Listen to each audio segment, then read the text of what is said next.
put your hands behind your back. Sir? What the f are you doing? Sir, sir.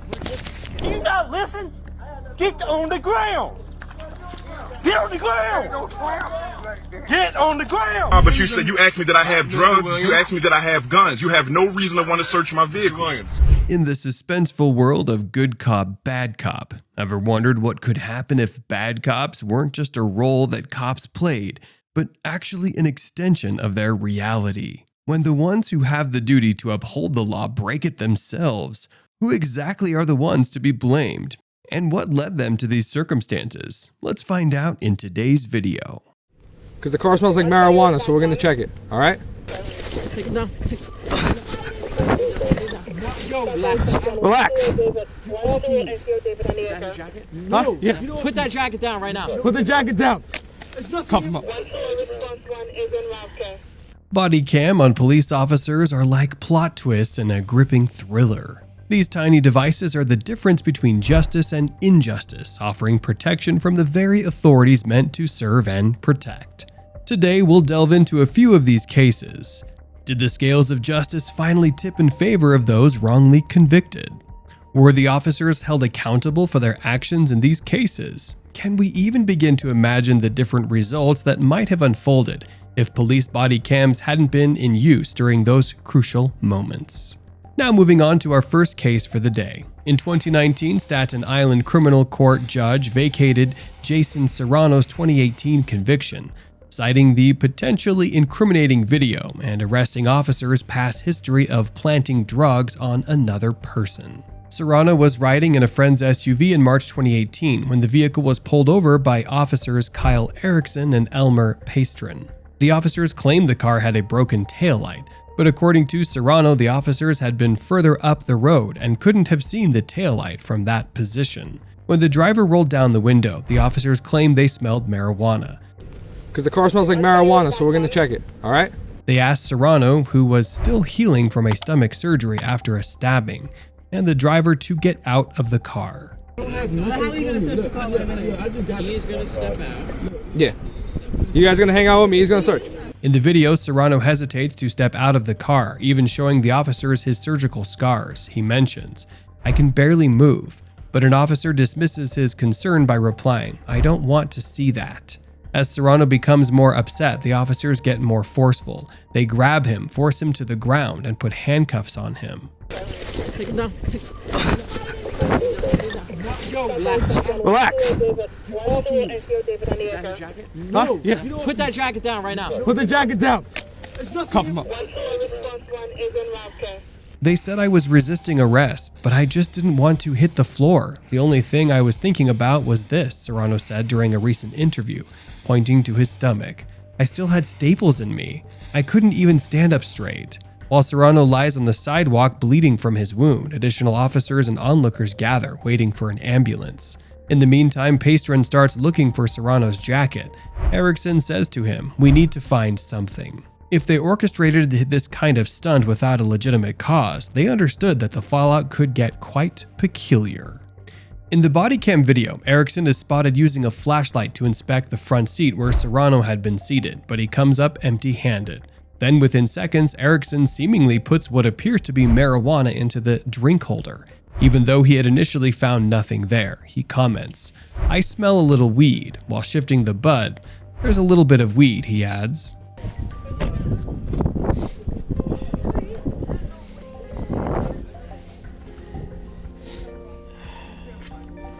A little bit of weed. As the ambulance arrives, the video shows Serrano being taken away. In the meantime, Erickson and Pastrin exchange a fist bump, sharing a moment of camaraderie. Jason Serrano struck a plea deal in 2018, sidestepping jail time, completely unaware of the footage until early 2019.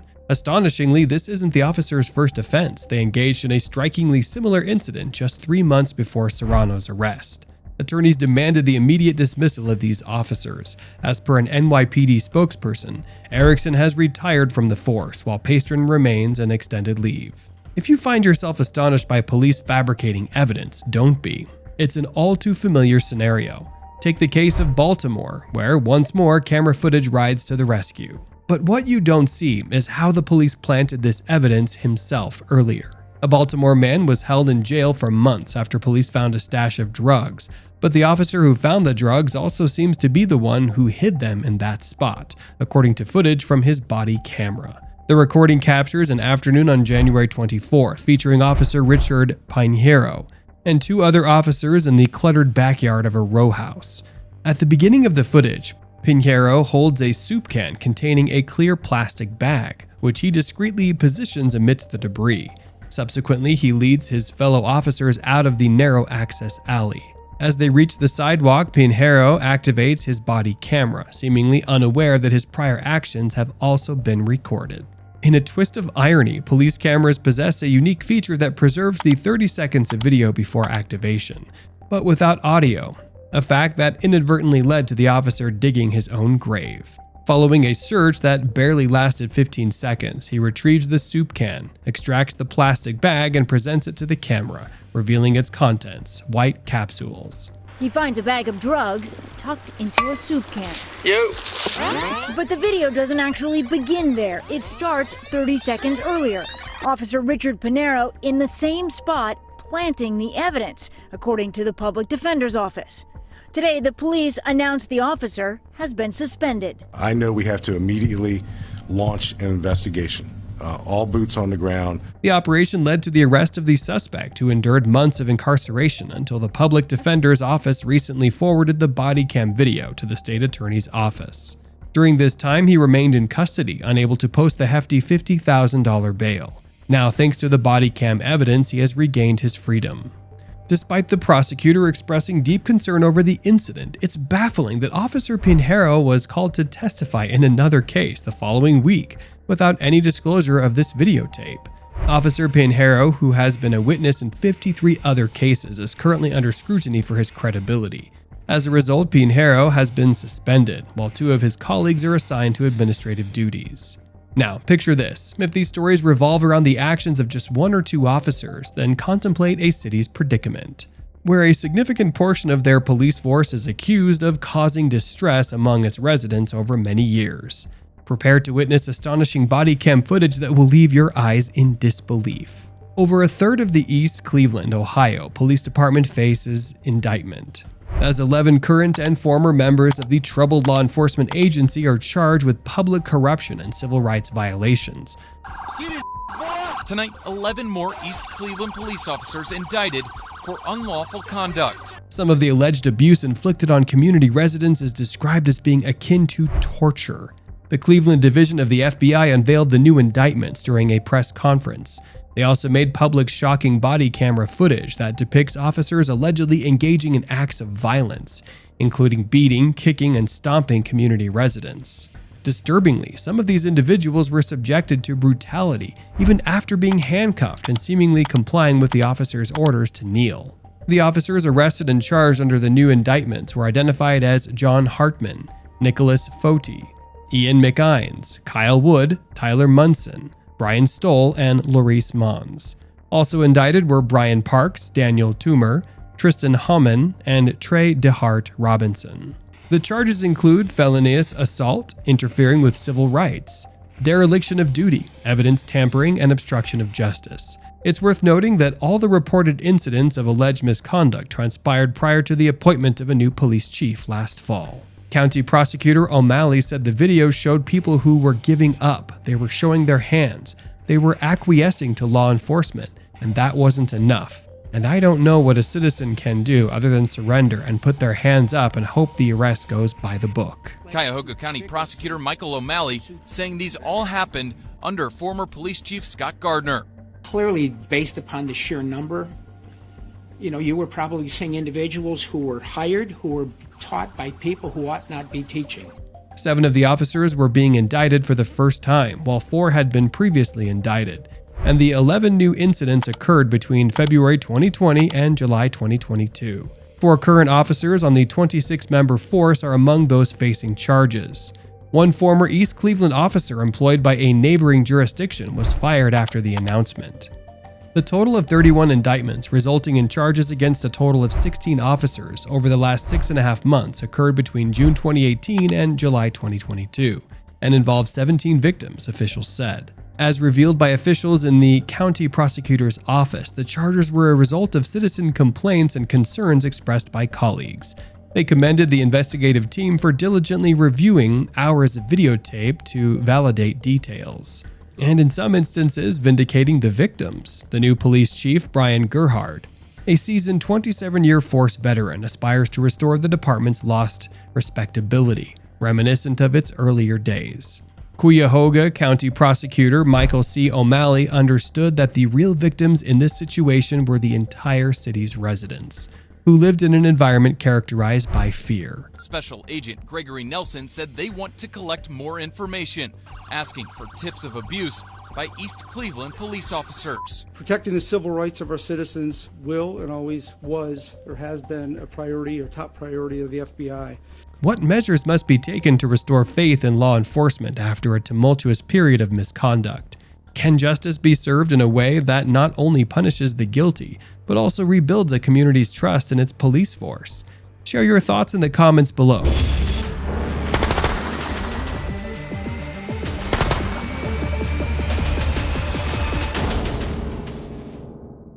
These stories of corrupt cops facing justice reveal a real-life cops gone rogue drama. The long arm of the law finally caught up with them, proving that even those who wear the badge are not above it. Meade Zianowski was no ordinary drug criminal, wrote the federal judge, Kendall. So who is this Meade Zianowski? Let's find this out and a lot more in today's video. Chicago's history is tainted by a recurring specter of police corruption and misconduct. With each scandal, officials make lofty promises that it won't happen again. Shockingly, some sources have ranked Joseph Meade Zianowski as the fourth most corrupt cop in all of U.S. history. For 22 long years, he wore the badge of a Chicago police officer while secretly donning the crown of a drug kingpin, extorting drug dealers in a chilling double life. From the very beginning, Joseph Meade Zianowski exhibited an uncanny talent for spotting trouble. Even as a rookie, his co-workers couldn't help but notice his imposing presence, an almost rock-like figure in the force. Nicknamed Hammer and Joe, he quickly developed a reputation as the first to breach a door during a bust. His methods were brutal, often relying on violence to extract answers, a practice many found unjustifiable. Yet it was undeniable that he brought a semblance of safety through these ruthless means. Meade Zianowski made a name for himself by targeting drug gangs, a mission that made use of his network of inside informants. But slowly, he was becoming indistinguishable from the criminals he pursued. Even the FBI at times found themselves baffled, unsure whether they were dealing with a brilliant cop or a brilliant criminal mastermind. As time passed, Meade Zianowski's criminal activities caught up with him. He was eventually found guilty of orchestrating a drug trafficking operation from Miami to Chicago. In 2003, he received a life sentence for his involvement in distributing crack cocaine, providing ammunition to gang members, and exposing the identities of undercover officers to his criminal associates. To make matters worse, federal authorities discovered that Meade Zianowski had even threatened to have lead prosecutor Brian Nettles eliminated. Joseph Meade Zianowski, now 68, was one of several federal defendants seeking a reduced prison sentence under the First Step Act, which was signed into law by then-President Donald Trump in 2018. However, the judge decided against granting him a reduced sentence. Even if Meade Zianowski is genuinely remorseful, the court must weigh the necessity to discourage others from engaging in similar misconduct, Judge Kendall explained. Considering the seriousness of Meade Zianowski's crimes, the court is cautious about granting him early release if it could undermine respect for the law. If the previous story left you intrigued by a cop turned gangster, the next one is bound to leave you astounded as it delves into a cop's transformation into a hitman. Stephen Caracappa and Louis Ippolito, former New York City Police Department detectives, engaged in a range of criminal actions to serve the American Mafia's 5 families, particularly the Lucchese and Gambino crime clans. This duo later earned the infamous moniker Mafia Cops. Louis Ippolito was born into a family with deep mafia connections. His father, a Gambino family soldier known as Fat the Gangster, had ties to the criminal world. Ippolito's uncle, Jimmy the Clam, his grandfather, and even a cousin were also part of this underworld. However, after completing high school, Lewis chose a different path and joined the New York Police Department. It was an unlikely career choice that eventually led to both medals and headlines. Stephen Caracappa had worked in the organized crime homicide unit of the NYPD since the late 1970s, before he eventually retired on a disability pension in 1992. Do you believe that the family's influence played a role in the corruption of these officers? Comment your thoughts down below. As stated by the Lucchese family underboss Anthony Gaspipe Casso during his attempt to enter the witness protection program in 1994, he revealed that his boss had provided Ippolito and Caracappa with $375,000 in bribes, which included payoffs for murder contracts starting in 1985. These two detectives were receiving $4,000 per month to supply Casso with law enforcement information. They were also paid extra for carrying out murder contracts, such as the $70,000 they received for the hit on Eddie Lino, a capo in the Gambino crime family. In 2005, the United States Attorney for the Eastern District of New York indicted Caracappa and Ippolito on charges of racketeering conspiracy. These charges included a pattern of murders, kidnappings, witness tampering, obstruction of justice, money laundering, and narcotics dealing with mobsters and mob associates. These activities spanned from the mid-1980s to the mid-2000s, and it's believed that they were responsible for at least 8 murders, although the exact number remains unclear. Both detectives were convicted in 2006 and subsequently sentenced to life imprisonment in 2009. Please know that I have been fighting the case in the court since being convicted with no relief. I have stage 4 cancer and will not survive, wrote Caracappa. But he died in 2017 at a medical detention facility in Butner, North Carolina, at the age of 75 years. Mr. Ippolito also died in 2019 at a hospital in Tucson, Arizona, at the age of 71. Now, coming to our third story, a sworn guardian turned into a nightmarish predator.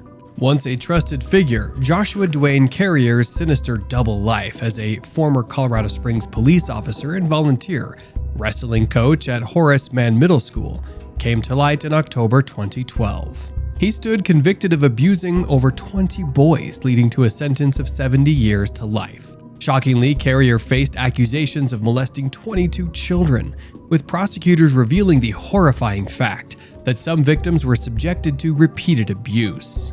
He faced a staggering number of charges, over 200 in total, encompassing sexual assault, sexual contact, and enticing children. Perhaps most disturbingly, Carrier publicly acknowledged the profound pain he had inflicted on his victims, their families, and the entire community. Student wrestlers were groped, stroked, and in some cases videotaped in the nude under the pretext Carrier was checking them for ringworm and other communicable diseases before competition. Parents who attended the hearing in person recounted how he leveraged his authority as a police officer to get away with the assaults.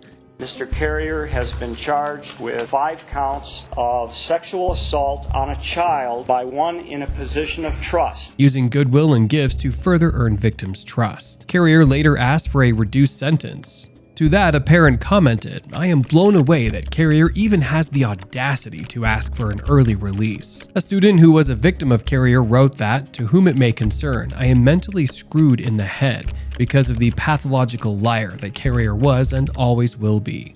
The court dismissed his plea, and Carrier continues to serve his sentence behind bars. Moving on to our last case of the day. Prepare to be astonished by the extraordinary lengths this police officer went in order to settle his debts. Once John Michael Keene II was a respected sergeant in the Chesapeake Sheriff's Department. He had earned a reputation for being dependable and likable, someone who didn't like letting people down. Besides his law enforcement career, he shared his musical talents by playing the guitar in his father's church.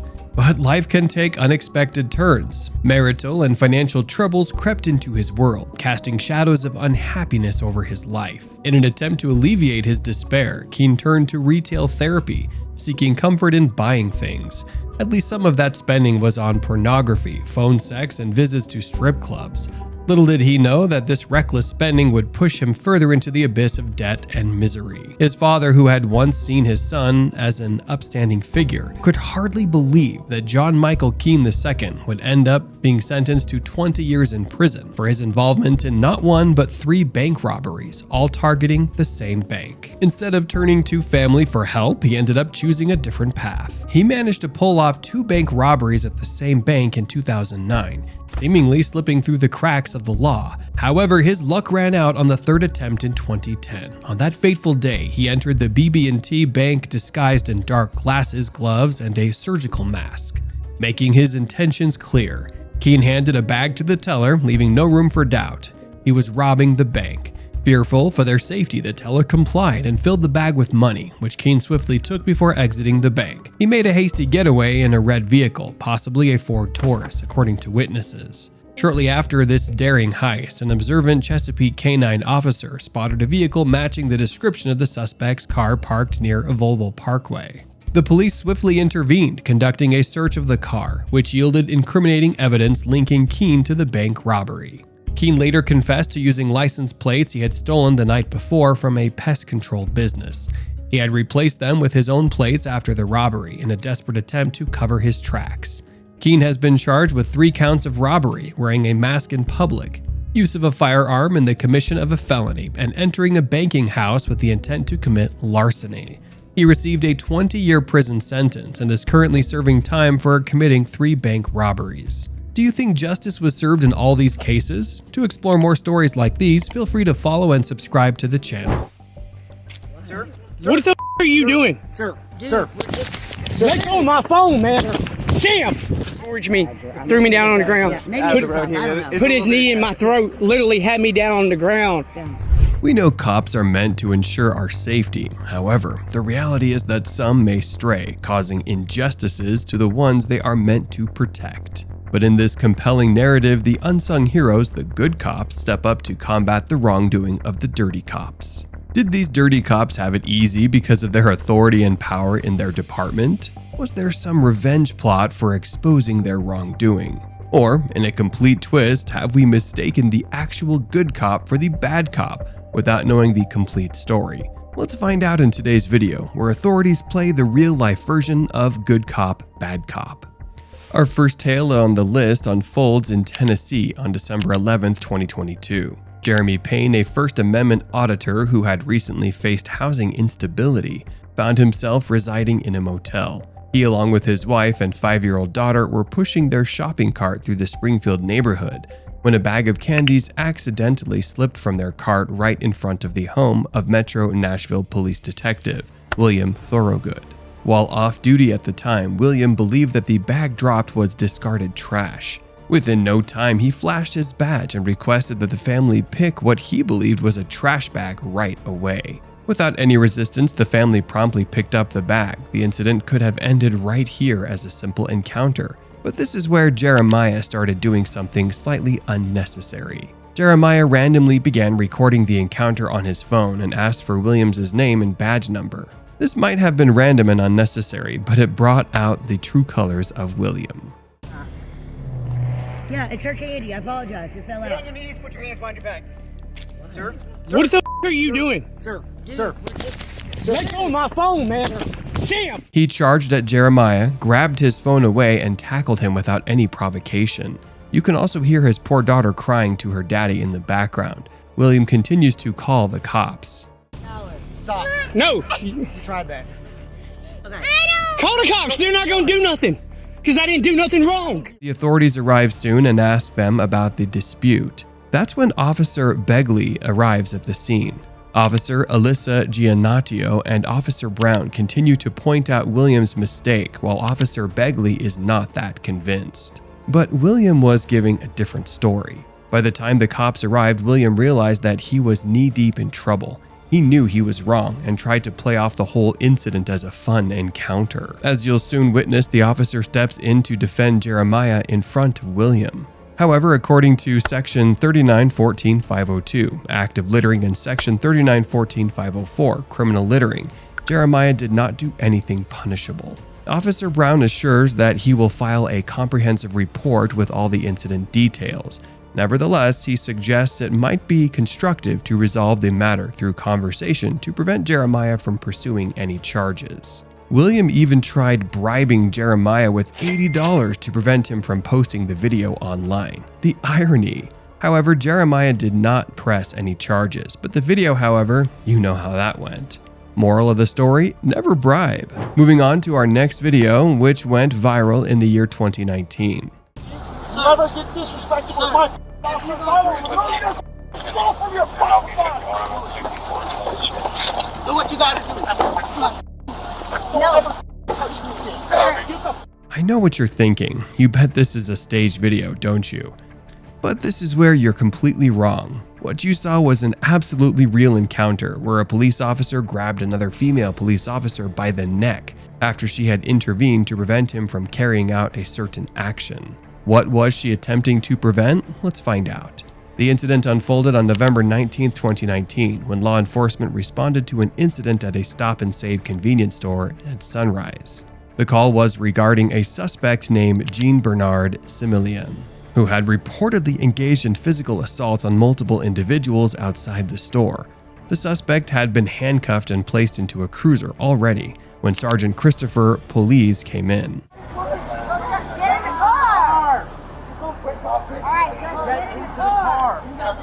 No, he doesn't want in the car. Get in the car. Get in the car. Police stormed towards the suspect with a pepper spray can and began using abusive language when the unidentified female officer yanked him by the belt away from the suspect. By the time Sunrise Police Sergeant Christopher Police arrives at the squad car, the suspect is handcuffed and in the vehicle. Look at me, you want to play games? You ever get disrespectful with my officers? I will remove your soul from your body. That is when another officer intervenes and tugs at the sergeant's belt. Police turned and put his left hand on her throat before shoving her back against another police cruiser. She tries to calm him down, but he shuts her out. Don't ever touch me again. Sir. Get the off me. Sir. Just let it be. What a disgusting event. Chief Rosa relieved the sergeant of his supervisory responsibilities and ordered an internal affairs investigation. Sunrise Police Sergeant Christopher Police was hit with the counts of felony battery on a law enforcement officer, tampering with evidence, assault on a law enforcement officer, and assault on a civilian. However, he pleaded not guilty in his first hearing. Police has since bonded out of the Broward County Jail, according to jail records. Cop bonding out of jail and running away from our cameras. In the event of a conviction, the state's attorney statement indicates that the potential maximum penalties would be as follows: 5 years of imprisonment in a state prison for felony battery on a law enforcement officer, 1 year for assaulting a law enforcement officer, and 60 days for assault on a civilian. I'm very proud of this police officer. She took some definitive action. I can only imagine what she must be feeling. She's a newer officer, and he's a very senior sergeant, the top cop had said about our unidentified star. Unfortunately, the age-old issue of racism and discrimination against black individuals has taken the top spot. However, in this peculiar turn of events, our officer faced an unexpected twist as his fellow colleagues stepped up to confront his mistakes. Continue watching the video to find out what we're talking about. Get on the ground! Get on the ground! Get on the ground right here! Get on the ground! You! Burgundy shirt! Get on the ground! Do you not listen? Get on the ground! Get on the ground! Get on the ground! Public Safety Officer David Lance Dukes arrived on the scene in response to a distress call from a female resident. She reported the unsettling presence of Clarence Gaillard, a 58-year-old from Orangeburg, who was aggressively attempting to gain access by banging on her door and windows. The caller further conveyed her concern, alleging that Gaillard had a firearm tucked into his waistband of the denim shorts he was wearing. As you saw, Gaillard's hands remained visible throughout the encounter, providing no indication that he posed an immediate threat of using a firearm. He was doing as instructed, but was moving slowly and carefully because he had pins and rods in his leg from a previous injury. David Dukes is seen putting his foot on the back of Gaillard's head and shoving it to the ground that resulted in an injury. More cops arrived soon. When officers arrived, they found Gaillard in the parking lot holding a stick wrapped in shiny silver tape that he uses for protection from aggressive stray dogs. Yep. Listen. Yep, they slammed my head Listen. down on the cement. Yep. Gaillard is seen repeatedly stating that he slammed my head on the cement. Officer Duke understands his mistake and desperately tries to cover it up by making silly lies to his colleagues. Officer Duke says his hands were in his pockets, which is a lie. He attempted to persuade them by expressing his fear of being shot, which he believed justified his actions. However, Gaillard continued to charge Officer Duke with first-degree assault and battery. "Every time I look in the mirror, I see the scar on my forehead, and it's not okay," said Gaillard in court. Dukes was fired 2 days after the incident. After reviewing the body cam, the state agency determined that Duke's actions were likely to produce death or great bodily injury. According to recent sources, Gaillard received a settlement for $65,000. These were our top picks for some real-life good cop, bad cop drama. You was doing 100 miles an hour, sir. All right. And you didn't have your blue lights on. I'm just trying to figure out what's going on. Okay. You know that's not a parking spot, right? Where you park? Okay. Yes, sir. Thank you. Nah, but you said you asked me that I have drugs. You asked me that I have guns. You have no reason to want to search my vehicle. Welcome back, viewers, to another eye-opening episode of Justice Unveiled. Today, we're diving deep into the gripping stories of ordinary citizens pushed to their limits by corrupt authority figures. Join us as we unveil the shocking encounters of individuals who refuse to back down when faced with injustice. Let's see what happens when corrupt cops mess with the wrong people.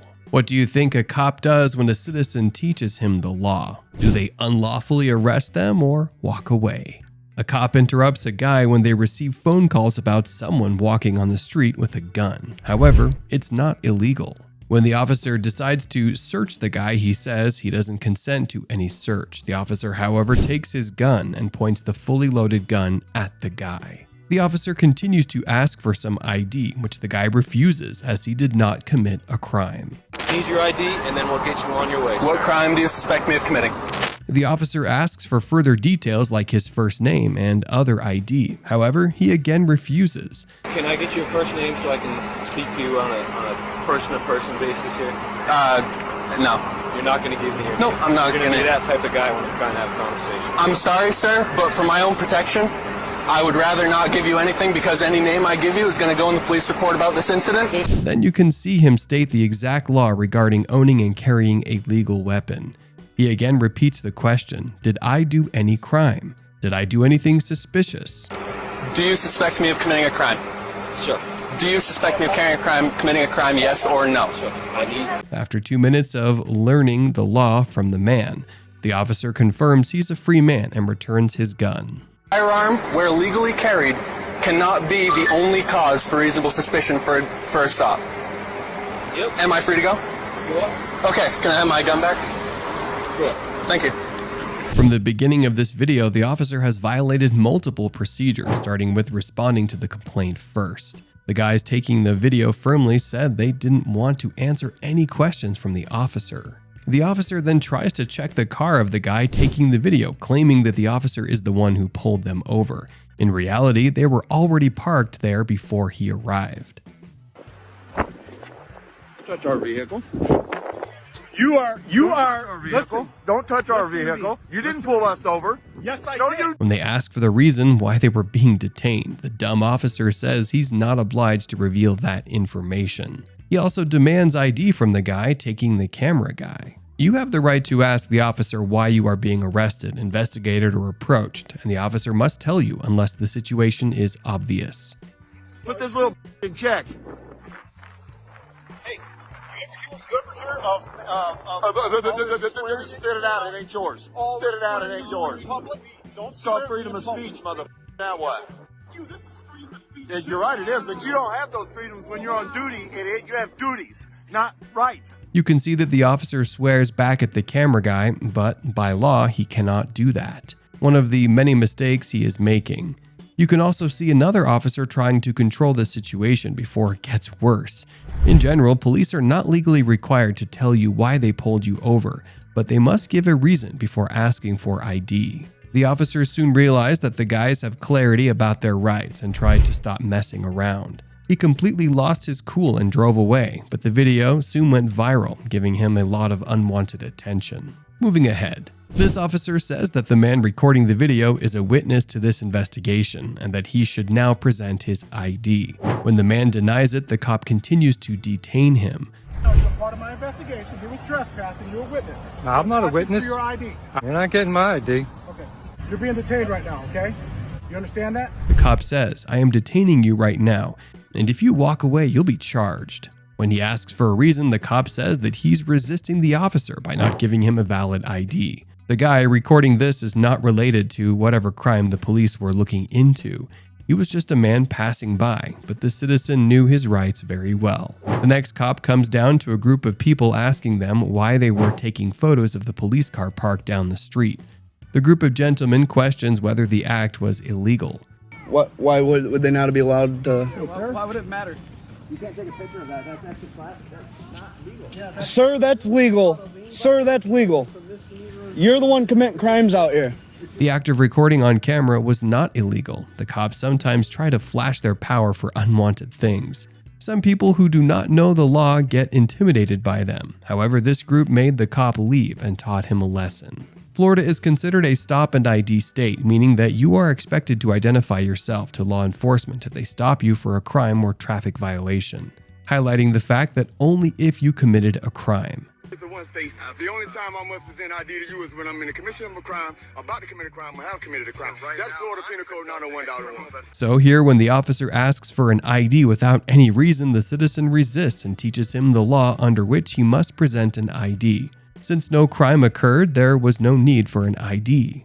States that the only time I need to give you my ID is when I'm committing a crime, about to commit a crime, or in the process of committing a crime.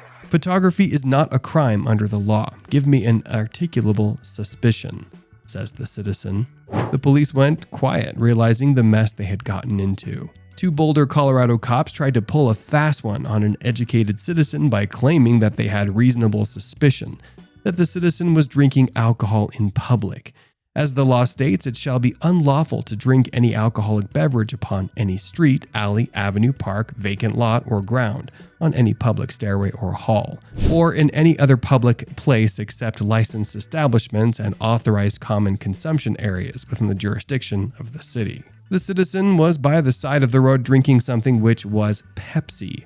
There was no reason to be suspicious that the Pepsi bottle had alcohol inside. These officers approach him with sheer arrogance. The guy asks them to keep their distance. What kind of beverage is that? Looks like a Pepsi. Stay your distance, please. "We are cops," they reacted. "I don't care," he replied. The officers argue that they are here to serve and protect. Oh, we're police officers. Maybe you I didn't don't notice. care whether you're police officers or the mafia.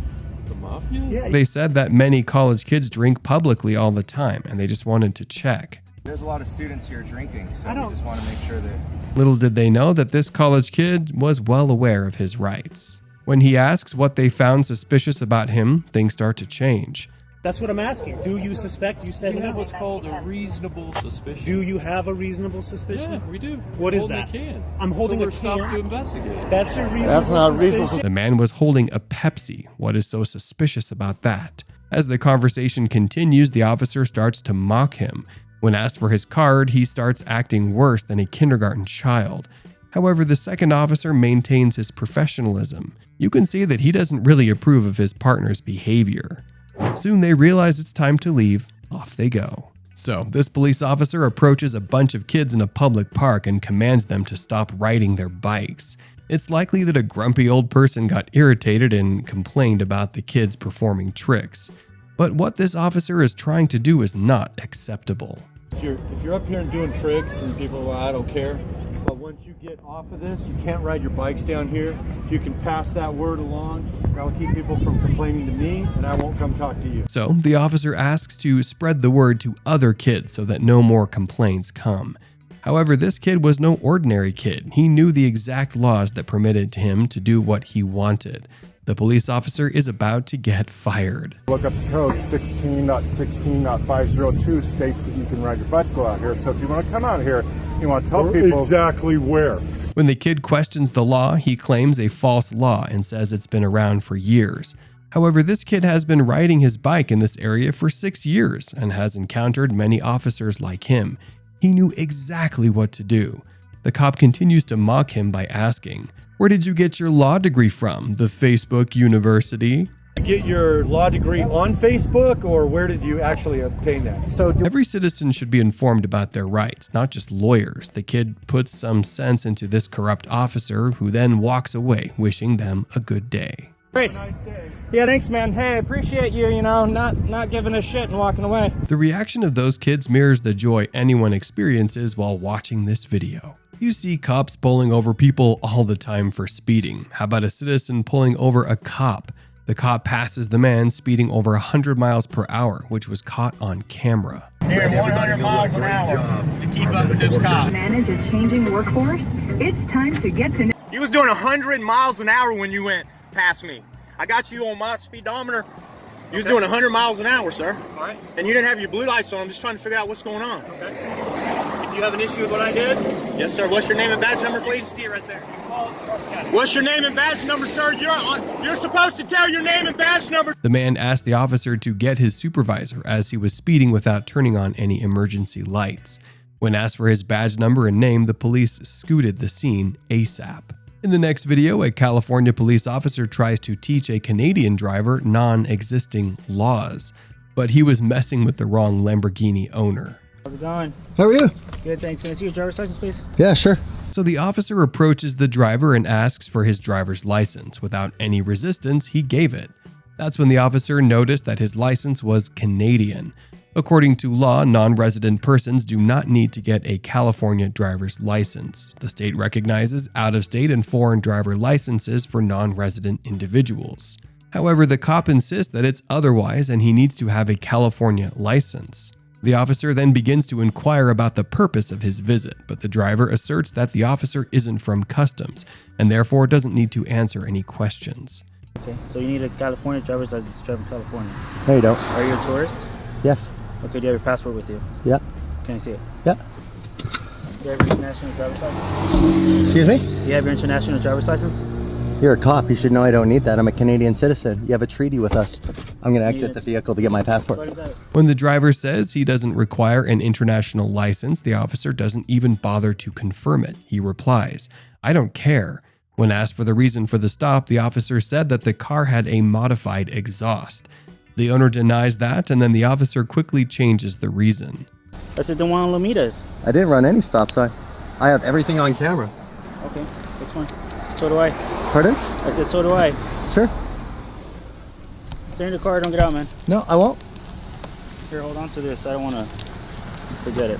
The officer takes his passport and returns to his patrol car. He claims that the driver ran a stop sign, which he did not. Another officer comes to the car and flashes a light onto the camera, clearly disrupting the video. The officer continues to charge the driver for not having a California license and for modified exhaust. Noticed how he didn't add the stop sign, clearly proving he was lying before. The officer further says that the car should actually be towed, but he is not out of consideration. He then asks the owner to park it somewhere and not to drive it again on the premises. He temporarily parks the car and the police leave, but the driver decides to file a complaint against the officer at the station. They park the car and go into the station to file a complaint regarding the harassment. Another officer comes and talks about the whole incident. He also asks about the desired outcome of the complaint. The officer asks for the police to be fully educated on the international laws regarding this matter. He was at Beverly Hills for a 5-day vacation and did not want any further nuisance from the police. This officer is very calm and professional. He assures no further interference will happen. This gentleman's really good. He's doing his job, getting all the information, all the facts. Great guy. He was very calm, yeah. Yeah, he's very good, very professional. You know, we have all these laws and rules we have to follow, and when we don't follow them, there are consequences. You get tickets and things of that nature. But when our ticket has been given out or threats have been made based upon something that is not true, you have the right to stand up for yourself, so you should know that. You know what's funny? Before this incident, the same man was stopped 3 times regarding the same issue. It's sad to see so many officers who do not know the law. And the worst thing is, all of them were so arrogant to even check the law when the driver asked them to. Instead, they all issued him a ticket. Here's what happens when they think they're special.